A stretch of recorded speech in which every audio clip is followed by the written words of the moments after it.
दोस्तों आदाब नमस्कार सत श्री अकाल। आपका बहुत स्वागत है आपके अपने शो दानिश की जुबानी में। ये जो लाल किले के ऊपर आप तिरंगा लहराता हुआ देख रहे हैं, जो बड़ी आन और बान और शान के साथ लहरा रहा है, ये सिर्फ इस लाल किले की प्राचीर पर ही नहीं बल्कि भारत के 140 करोड़ देशवासियों के दिलों में इसी तरीके से लहरा रहा है। और ठीक इसके सामने एक बहुत बड़ा बाजार है, चांदनी चौक, मीना बाजार, सदर बाजार। और पूरे देश के जितनी भी वस्तुएं हैं, चीज़ें हैं, यहाँ पर मिलती हैं। और देश के अलग अलग कोनों से लोग यहाँ पर अपनी शॉपिंग करने के लिए आते हैं, कुछ खरीदने और कुछ बेचने, जिसकी वजह से यहाँ पर बहुत ज़्यादा भीड़ और बहुत ज़्यादा ट्रैफिक रहता है। ट्रैफिक का आलम यहाँ पर ये है कि यहाँ दौड़ना तो दूर या चलना तो दूर, ट्रैफिक एक तरीके से यहाँ पर रेंगता है। 10 नवंबर 2025 दिन सोमवार का शाम के करीब 6:38 पर ट्रैफिक बिल्कुल इसी तरह धीरे धीरे वहाँ पर रेंग रहा था कि इसी बीच एक जोरदार धमाका होता है। धमाका इतना जोरदार था कि जो आसपास की बिल्डिंगें थी उनकी खिड़कियों में कांच टूट जाते हैं और कई गाड़ियों में आग लग जाती है और बहुत लोग वहाँ पर घायल हो जाते हैं और आग का गुब्बारा होता है और चारों तरफ अफरा तफरी का माहौल था। कुछ सेकंड के लिए तो लोगों को कुछ सुनाई भी नहीं देता और वहाँ पर लोग देखते हैं कि बहुत सारे लोग घायल पड़े हैं और कुछ लोग मर चुके हैं और कुछ लोगों के जिस्म के टुकड़े अलग अलग पड़े हुए हैं। घटना इतनी भयावह थी कि देखकर रूह कांप जाए। अब क्योंकि ये हमला 10 नवंबर 2025 को दिल्ली के लाल किले के सामने हुआ था, लेकिन इसकी पटकथा 9 दिन पहले यानी कि 1 नवंबर 2025 को जम्मू कश्मीर में लिखनी शुरू हो गई थी। वहाँ की पुलिस को पता चलता है कि दीवारों पर कुछ पोस्टर चिपकाए गए हैं जो जैश ए मोहम्मद की तारीफ के हैं, जिसका सरगना है अजहर मसूद, जो हमारे देश के पार्लियामेंट पर हमला हुआ था और जो जम्मू विधानसभा पर हमला हुआ था, ये इसका संगठन इसमें शामिल था। और इन दोनों ही हमलों में मौलाना अजहर मसूद और उसका ये जो संगठन है जैश ए मोहम्मद शामिल था और ये उसी का हाथ था और इसका मास्टरमाइंड मौलाना अजहर मसूद ही था। और उसके बाद पुलिस ये पता लगाने की कोशिश करती है कि हमारे देश की दीवारों पर ये पोस्टर किसने चिपकाए हैं। तफ्तीश में पता चलता है कि एक डॉक्टर हैं जिनका नाम है मुजम्मिल, उन्होंने ही या तो ये चिपकाए हैं या ये किसी से चिपकवाए हैं। बस पुलिस उनकी तलाश शुरू करती है और उसके बाद डॉक्टर मुजम्मिल को गिरफ्तार कर लिया जाता है, उनसे पूछताछ होती है। और इधर एक दूसरी टीम उत्तर प्रदेश के सहारनपुर में पहुंचती है और वहां पर एक डॉक्टर थे, डॉक्टर आदिल अहमद, उनको गिरफ्तार करती है और उनके घर की तलाशी ली जाती है। और डॉक्टर आदिल को गिरफ्तार करने के बाद जम्मू कश्मीर की पुलिस उनको जम्मू ले जाती है। अब पूछताछ के दौरान पता चलता है कि डॉक्टर आदिल और डॉक्टर मुजम्मिल एक दूसरे को बहुत अच्छे तरीके से जानते हैं। अब क्योंकि पुलिस को इस बात का तो बहुत अच्छे तरीके से पता चल गया था कि डॉक्टर आदिल सहारनपुर में रहते हैं, लेकिन ये डॉक्टर मुजम्मिल कहाँ पर रहते हैं, तो पता चलता है कि हरियाणा प्रदेश के फरीदाबाद में एक यूनिवर्सिटी है जिसका नाम है अल फलाह यूनिवर्सिटी। ये यहाँ पर मेडिकल के छात्रों को पढ़ाते हैं। बस फिर क्या था, जम्मू कश्मीर की पुलिस फ़ौरन हरियाणा प्रदेश के लिए निकल पड़ती है और हरियाणा प्रदेश की पुलिस से जाकर बात करती है और वहाँ की पुलिस को लेकर फ़ौरन जहाँ पर ये मुजम्मिल रहता था इसके घर पर छापा मारा जाता है। और जब वहाँ पर पुलिस तलाशी लेती है तो पुलिस बहुत हैरान और परेशान हो जाती है, क्योंकि पुलिस को वहाँ पर करीब 350 किलो अमोनियम नाइट्रेट, कुछ तार, डिटोनेटर, बैटरी, ये सारी चीज़ें मिलती हैं जो एक एक तरीके से बॉम्ब या कोई विस्फोटक बनाने के लिए सारी चीज़ें वहाँ पर तैयार थी। ये देखकर पुलिस को बहुत हैरानी होती है कि किस तरीके से 350 किलो ये चीज़ अमोनिया नाइट्रेट यहाँ पर इकट्ठी की गई है। अब खैर वहाँ से ये सारी चीज़ें पुलिस जब्त करती है और उसके मकान के नीचे एक कार खड़ी थी, पुलिस उसकी तलाशी लेती है तो उसमें आर्मोलाइट राइफल मिलती है, पुलिस उसको भी जब्त करती है और उस कार को भी। अब ये सारी विस्फोटक सामग्री पुलिस अपनी गिरफ्त में लेती है और उसके बाद मुजम्मिल से और पूछताछ की जाती है तो पता चलता है कि फरीदाबाद में ही एक दूसरा गांव है जिसका नाम है तगा और वहाँ पर एक मौलाना है। अब खैर टीम फ़ौरन उस गांव की तरफ रवाना हो जाती है और उस मौलाना के घर पर जाकर छापेमारी की जाती है। तो वहाँ पर जाकर जो हमारी टीम थी वो और भी ज़्यादा हैरान और परेशान हो जाती है, क्योंकि वहाँ से करीब 2500 किलो ये सारी चीज़ें मिलती हैं, अमोनिया नाइट्रेट, तार, डिटोनेटर, बैटरी, ये सारी चीज़ें जो विस्फोटक सामग्री थी। अब पुलिस को बड़ी हैरानी होती है, इतनी भारी मात्रा में विस्फोटक सामग्री इकट्ठी की है। खैर अब उनको वहाँ से भी गिरफ्तार किया जाता है और उसके बाद जो टीम थी वापस जम्मू जाती है और अब उस कार का पता लगाया जाता है जिसके अंदर से राइफल मिली थी। तो पता चलता है कि कोई महिला डॉक्टर है जिनका नाम है डॉक्टर शाइन, ये उनके नाम से। उनकी तलाश की जाती है और वो वहाँ से गायब हो जाती हैं। और इसके बाद जो टीम थी डॉक्टर शाहीन के घर जाती है और वहाँ जाकर उनके घर की तलाशी ली जाती है। और फिर उनके भाई थे एक डॉक्टर परवेज़, उनके घर से कई सारे ऐसे सिम मिलते हैं जो संदिग्ध थे। अब यहाँ पर पुलिस की गिरफ्त में अभी कई सारे डॉक्टर थे, डॉक्टर मुजम्मिल, डॉक्टर आदिल और डॉक्टर ये शाहीन और इनके भाई डॉक्टर परवेज़। और इनसे पुलिस पता करती है तो पता चलता है कि करीब 6 लोग हैं जो दिल्ली को दहराने की साजिश कर रहे थे, जिनमें से कुछ को पुलिस ने गिरफ्तार कर लिया और कुछ गायब थे। और इसी बीच वहाँ की पुलिस को इस बात का पता चलता है कि एक और डॉक्टर है जिसका नाम है मोहम्मद उमर नबी। शायद उसको इस बात का पता चल गया था कि तगा गांव में और फरीदाबाद मुजम्मिल के घर पर पुलिस का छापा पड़ चुका है, तो ये वहाँ से भाग जाता है।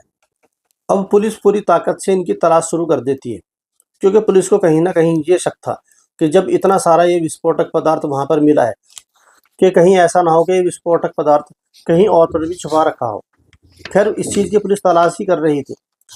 10 नवंबर 2025 को सुबह 8:13 पर दिल्ली के ही बॉर्डर पर, बदरपुर बॉर्डर इसको बोलते हैं, यहाँ पर एक I-10 कार जिसका नंबर था HR26CE7664, ये बदरपुर बॉर्डर के टोल से दिल्ली के अंदर आती है, जिसके अंदर देखा जा रहा है कि एक लड़का बैठा है जिसने चेहरे पर मास्क लगाया हुआ है। क्योंकि अब दिल्ली का जो माहौल है, जो दिल्ली के अंदर प्रदूषण है बहुत ज़्यादा है, तो ज़्यादातर लोग यहाँ पर मास्क लगा रहे हैं, तो इसलिए किसी को उस पर शक भी नहीं हुआ और वो वहाँ से टोल के पैसे देता है और उसके बाद ये गाड़ी दिल्ली के अंदर आ जाती है। 7 घंटे 6 मिनट बाद, यानी कि दोपहर के 3:19 पर यही कार सीसीटीवी में दिखाई देती है लाल किले की एक सुनहरी मस्जिद की पार्किंग है, उस पार्किंग में एंट्री करते हुए। और ये उसके अंदर कार लेकर जाता है और कार काफ़ी देर तक वहाँ पर खड़ी रहती है और कोई भी इस कार से नहीं उतरता। नॉर्मली अगर कोई भी इंसान पार्किंग के अंदर गाड़ी खड़ी करता है तो वो वहाँ से गाड़ी खड़ी करेगा और बाज़ार में चला जाएगा, लेकिन यहाँ पे गाड़ी के अंदर से कोई भी नहीं उतरता और काफ़ी देर तक, करीब 3 घंटे 4 मिनट तक ये कार के अंदर ही बैठा रहता है।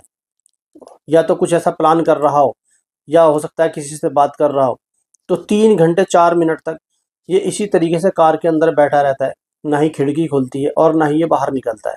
शायद ये भी हो सकता है ये अंधेरा होने का इंतज़ार कर रहा हो। और 6:23 पर ये कार दोबारा से स्टार्ट होती है और लाल किले के सुनहरी मस्जिद की पार्किंग से ये कार धीरे धीरे बाहर निकलती है। और यहाँ पर इस कार में साफ देखा जा रहा है कि ये जो पार्किंग के पैसे दे रहा है और हल्की सी झलक इसके चेहरे की दिखाई दे रही है, लेकिन चेहरे पर मास्क है इसलिए पहचान में नहीं आ रहा। उसके बाद ये कार बाहर निकलती है। अब क्योंकि जैसा कि मैंने आपको बताया कि वहाँ पर ट्रैफिक बहुत ज़्यादा है, इस पार्किंग के सामने ही दरियागंज का पेट्रोल पंप है और उसके बाद ये मेट्रो गेट के सामने से होता हुआ, अब क्योंकि लेफ़्ट की तरफ जमा मस्जिद और जो प्राचीन मंदिर है और जैन मंदिर है, लेकिन इसको आना था लाल किले की साइड में, उसके लिए काफ़ी आगे से यू टर्न लेके आना होता है। तो 6:23 पर ये पार्किंग से निकलता है और 6:38 पर ये यू टर्न लेकर वहाँ से आता है। अब जो सुनहरी मस्जिद की ये पार्किंग थी, उससे लाल किले का जो गेट है मुश्किल से 300-400 मीटर दूर है, लेकिन इसके लिए भी इतना वहाँ पर ट्रैफिक है कि इसको 15 मिनट वहाँ से यू टर्न लेके आने में लग जाती हैं। और ये कार बदस्तूर चल रही थी और कुछ लोग वहाँ पर बड़े आराम के साथ अपनी अपनी सवारियों का इंतज़ार कर रहे थे, क्योंकि चांदनी चौक का जितना भी बाज़ार है, एक तरीके से लाल किले के सामने ये बस स्टैंड है और वहाँ पर हमेशा पुलिस रहती है, पुलिस की वहाँ पर चौकी भी है। और बहुत सारे वहाँ पर जो टैक्सी वाले हैं और ऑटो वाले हैं और बैटरी रिक्शा वाले हैं और बसें वहीं से गुजरती हैं और सबको सवारी वहीं से मिलती है। लोग बाग इसी तरीके से इंतज़ार कर रहे थे और धीरे-धीरे ये, जिसका नंबर मैंने आपको बताया HR26CE7664, और चलती ही गाड़ी में एकदम धमाका होता है। धमाका इतना ज़ोरदार था कि चारों तरफ अफरा-तफरी का माहौल हो जाता है और लोगों के शरीर के टुकड़े इधर-उधर गिरते हैं और 50 के करीब लोग इसमें घायल हो जाते हैं और कुछ मौके वारदात पर ही अपनी जान दे देते हैं और उसके बाद सबको हॉस्पिटल ले जाया जाता है और कुछ देर तक लोगों को कुछ सुनाई भी नहीं देता। पहली नज़र में यही लग रहा था कि शायद किसी कार का CNG का सिलेंडर फट गया है, जिसकी वजह से धमाका हुआ है, लेकिन जो उसका नुकसान था पूरा आग का गोला है और जो पास की बिल्डिंगें थी उनके जो शीशे के खिड़की थी उनके कांच टूट गए थे और चारों तरफ अफरा तफरी और काफ़ी संख्या में इसमें लोग घायल हुए थे। खैर पुलिस वहाँ पर पहुँचती है और उसके बाद जो घायल थे उनको अस्पताल पहुँचाया जाता है और इस पूरे घटनाक्रम में 12 लोगों की जान जा चुकी है और तकरीबन 20 लोग इसमें घायल हैं और जिनमें से कुछ लोगों की हालत बहुत नाजुक है। और उसके बाद पुलिस अपनी कार्रवाई को आगे बढ़ाती है और अब इसमें कई सारी गिरफ्तारी हो चुकी हैं और अब दिल्ली पुलिस से ये केस लेकर NIA को सौंप दिया गया है। और उसके बाद जो ये सुबह 8:13 पे दिल्ली के अंदर ये एंटर हुआ था, उसके बाद ये 7 घंटे 6 मिनट कहाँ पर रहा और उसके बाद ये किस किस से मिला और ये गाड़ी कहाँ कहाँ पर गई, CCTV फुटेज के माध्यम से इस बात का पता लगाया जा रहा है। ये भी हो सकता है कि जो 7 घंटे 6 मिनट ये जहाँ पर भी था वहाँ पर भी ये विस्फोटक सामग्री हो और वहीं से ये तैयार होकर आया हो। तो कुल मिलाकर पूरी जो ये घटना है उसका सार ये था कि अभी जो जम्मू कश्मीर में नाम लेकर जो हत्याएं हुई थी और उसके बाद हमारे देश ने जो एक सिंदूर ऑपरेशन किया था उसमें जो मौलाना अजहर है इसके परिवार के लोग भी मारे गए थे और और उसी का बदला लेने के लिए शायद उसने ये इतना बड़ा कदम उठाया। और जो आतंकवादी हैं और जो ये लोग हैं इनकी घटना थी पूरे देश को हिलाने की, क्योंकि जिस मात्रा में ये सारी चीज़ें पकड़ी गई हैं 2,500 किलो एक जगह और 350 किलो एक जगह, उससे पूरी दिल्ली ही दहल जाती। और यहाँ पर तारीफ करनी होगी हमें अपनी जांच एजेंसियों की, जिन्होंने ये फरीदाबाद से 350 किलो और 2,500 किलो ये विस्फोटक सामग्री बरामद कर ली, नहीं तो हालात इससे भी ज़्यादा बुरे हो सकते थे।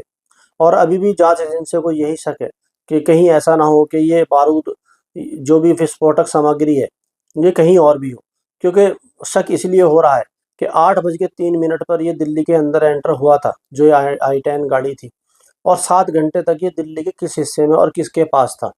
कहीं ऐसा तो नहीं कि वहाँ पर भी ये चीज़ें हों, और इसकी अभी जांच चल रही है और इसमें जो भी अपडेट होगी वो आपको फॉलोअप में बताया जाएगा। और आज की जो ये घटना थी इसमें बस इतना ही। अब आपसे मुलाकात होगी कल रात 8 बजे किसी दूसरी सच्ची घटना के साथ। तब तक अपना और अपनों का बहुत ख्याल रखें। बहुत बहुत धन्यवाद।